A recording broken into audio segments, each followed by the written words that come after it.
बोलिए बाबा सुखीमर जी महाराज की। आज महाराज जी के इस पावन मंदिर में, इस पावन प्रांगण को नमन करते हुए विराजमान हमारे मुख्य अतिथि महोदय जो आकर के अपनी उपस्थिति दर्ज कराकर चले गए, महामहिम सत्यपाल मलिक जी, उनका बहुत बहुत आभार व्यक्त करना चाहती हूँ कि इस बस्ती के आग्रह पर इतने बड़े महानुभाव ने यहाँ आकर अपनी उपस्थिति दर्ज करवाई। उपस्थित हमारे मंचासीन अतिथिगण, देवगण सरपंच जी, ब्रह्म प्रकाश सरपंच जी, मेरे भाई पंचायत समिति सदस्य संजय जी, पंचायत समिति सदस्य प्रतिनिधि संदीप जी, हमारे भाजपा के युवा नेता विकास जांगड़ जी, मनोज चौधरी जी, समस्त मंचासीन अतिथिगण और मेरे सामने उपस्थित समस्त मेरे बड़े बुजुर्गों को श्री चरणों में नमन।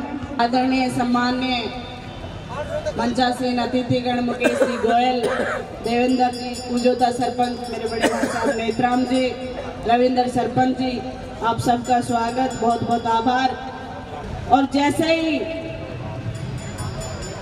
अभी सरपंच जी का आदेश हुआ और समस्त ग्रामवासियों का आदेश हुआ, उस आदेश की आप सबके बीच में पालना होगी। आप सबने जो आशीर्वाद और सहयोग मुझे दिया था, उसका भार तो शायद मैं नहीं उतार पाऊँ, लेकिन जितना मेरे से कोशिश होगी उसको पूरा करने का मैं सदैव प्रयास करती रहूँगी। समस्त मेरी जो मातृशक्ति यहाँ विराजमान है, आप भी राज में, काज में, हर क्षेत्र में अपनी भागीदारी निभाएं। और अभी जो महाशय श्री मुकेश मुक्कड़ जी ने, बड़े भाई साहब ने जो प्रस्तुति दी महाभारत काल से, इन्होंने बड़े मनोरंजनात्मक रूप से हमारे सामने वो चीजें पेश की, क्योंकि चीजों में बदलाव भी होना जरूरी है। जिस तरीके का रंग और ढंग, जिस देश और भेष में जिस तरीके से बातों को प्रस्तुत करना पड़ता है, तो ये महाशय श्री नए नए रूप में, नए नए रंग में, नई नई तर्ज और भाषा में हमें ऐतिहासिक बातों को समझाने का काम करते हैं। ना ये एक नृत्य के रूप में प्रस्तुति थी, इसमें उस शक्ति के शब्दों का हमारे सामने विवरण था कि सदैव से, चाहे वो महाभारत काल हो, अगर किसी की भी इज्जत है तो उस घर की बहन और बेटी, बहू बेटी के ऊपर उसकी जिम्मेदारी रहती है। ऐसा ही महाभारत में हुआ, और महाभारत में तो उन पांडवों ने जो जन्म लिया, शिव जी का ही अवतार थे पांचों, तो उनकी इज्जत की जिम्मेदारी भी नारी शक्ति के ऊपर ही थी।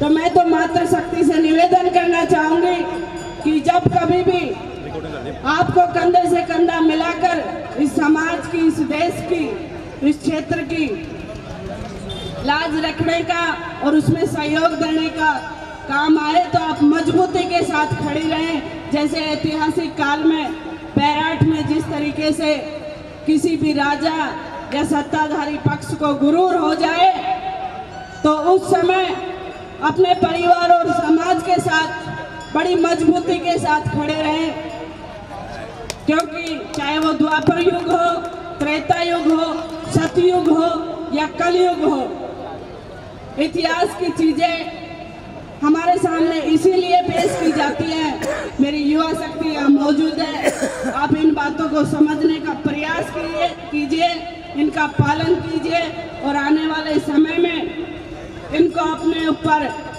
इनको सोचने और समझने की एक विचारधारा पेश कीजिए। हमारे कोटपुतली क्षेत्र में आने वाले समय में युवा शक्ति को, युवा नेतृत्व को, अच्छी सोच और नए विचारों को आप महत्व दीजिए। क्योंकि युवा जो पीढ़ी कर सकती है वो और किसी में इतना कर नहीं पाते। इसलिए मैं तो आप सभी से यही निवेदन करना चाहूँगी कि आप सही दिशा में चलने का कार्य करें। और सरपंच जी ने हमें जो आदेश दिया जिला परिषद क्षेत्र से, तो ये कि सुखी मर्द बाबा की जो रोड का हमें आदेश मिला है,